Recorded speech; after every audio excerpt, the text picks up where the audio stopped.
with the game of the night. Lakers visiting the Thunder.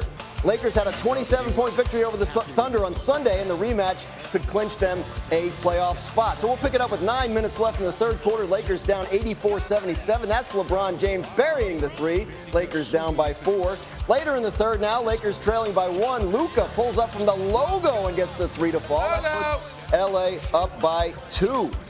2 minutes left in the third quarter now. Thunder trailing 96-90. Monica, this is Shai Gilgeous-Alexander making a defender stumble and hitting the step-back three. AKA just a Wednesday. Just under 8 minutes to go in the fourth. Now Lakers down by 1. Doncic sinks the floater for the lead, but watch how he turns around and says some words in the directions of the ref, which the ref does not like.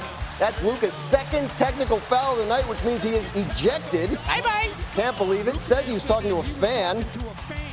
But his pleas fall on deaf ears. He is tossed, and the Lakers fell apart after that. Just over 6 minutes to play in the fourth quarter. Thunder now leading 114-112. Shai Gilgeous-Alexander again from deep, extending the lead to 5. He would go on, Graz, to have his 13th 40-point game of the season. 42 points, 6 rebounds. Oklahoma City wins. Here's Luka after the game. Yeah, I mean, you can see it that happened, but I never got a fan ejected, never. But if he's gonna talk, I'm gonna talk back like always. So that had nothing to do with the ref. So I didn't really understand. I mean, it was tough. I mean, we were right there. I think we fought the whole game. We were down 8 at halftime. We came back in the third quarter. We were fighting, man. So it was tough to see that. With this kind of situation that happened, and that's on me too, so I can't let my team down like that. All right, lots to get into here, but Wendy, I want to start with this. The ejection, I mean, was it unfair? Yes, it was unfair. It seems that Luka, it doesn't look like there's even contact on the play. So I believe Luka that he's not reacting to the official, that he is talking to the fan. He talks to the fan all the time. However, he bears responsibility for this for 2 reasons. One, he already had a technical foul in the game for yelling at this same official. And so, if you put yourself in position, you earn being on the line like that. The second thing is he's got a long history, very, very, very, very long history of screaming at refs. And so, therefore, he pays for his reputation here. It is not fair. It definitely probably decided the outcome of this game or heavily contributed to it. And we'll see how it affects his mood going into a very emotional game tonight in Dallas. Monica, what do you think? I agree, and I appreciate Luka at the end of his comments, Graz, acknowledging his role in all of this. Interesting wrinkle, though, Wendy, because I didn't know that the tech was for yelling at that same official. Then you really got to be on your P's and Q's. Look, Luka is someone who we've seen have conversations back and forth with fans over the course of his career, but he's got to understand the magnitude of these games. There's not much to say about this. I think he gets it. Hopefully this is a lesson learned. It's like when you touch the stove and you get a good burn. That burn is there. Hope he does not forget this moment, because every game down the stretch is absolutely critical. But wasn't this... Right, I was going to say, Wendy, wasn't this the issue last year in the finals? I mean, didn't this cost them against Boston last year? I mean, this is not a new problem for this guy. Yes, I think very clearly there was a miscarriage of justice here. The referee, the crew chief, did speak to a reporter after the game. It wasn't that official. It was the crew chief, Tony Brothers, who said that the technical was for yelling at the official.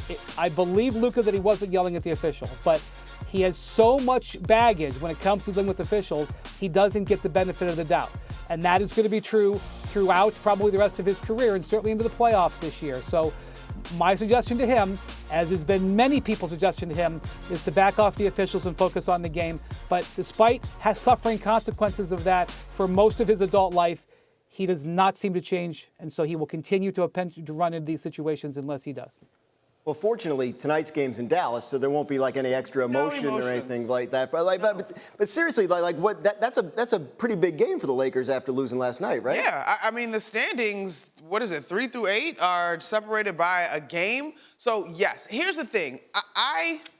I am not going to act as if Luka is not without room to grow and improve. But I do think that when we talk about his flaws, you also got to remember who he is and who he's been to the league. An MVP guy, took his team to the finals. Like, he is excellent, right?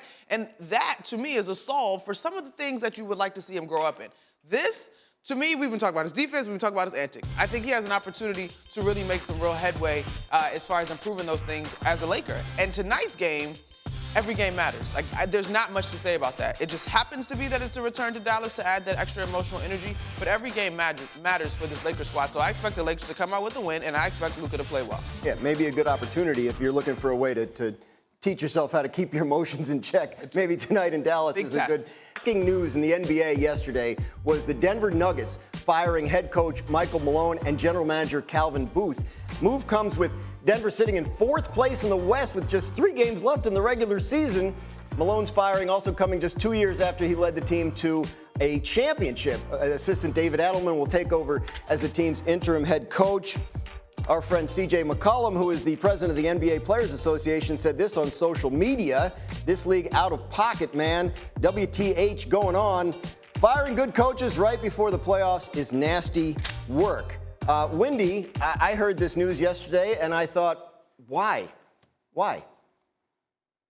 Well, this is a very unique one that you're ever going to see in the modern era of the NBA. The answer to the why was somewhat explained by the Nuggets governor, Josh Kroenke, yesterday in an interview he gave to the team media, when he said that he believes that some winning this season is masking some problems. And so what I took that to mean is that he thought if the Nuggets would have some playoff success, that it would mask the issues. And I think he wanted to fire Michael Malone now when he basically could.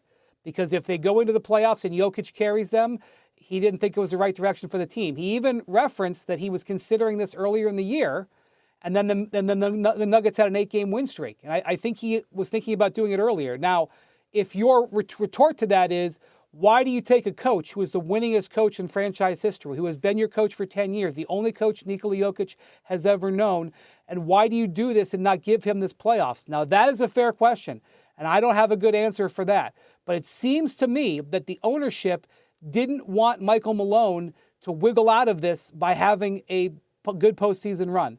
They decided he was fired no matter what, and so they fired him.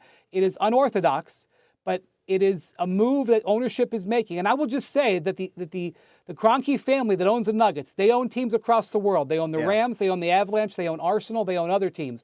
They have a long history of being patient with their coaches.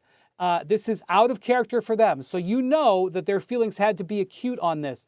When it comes to Calvin Booth, the general manager has less of an impact at this stage of the season. His contract was also up.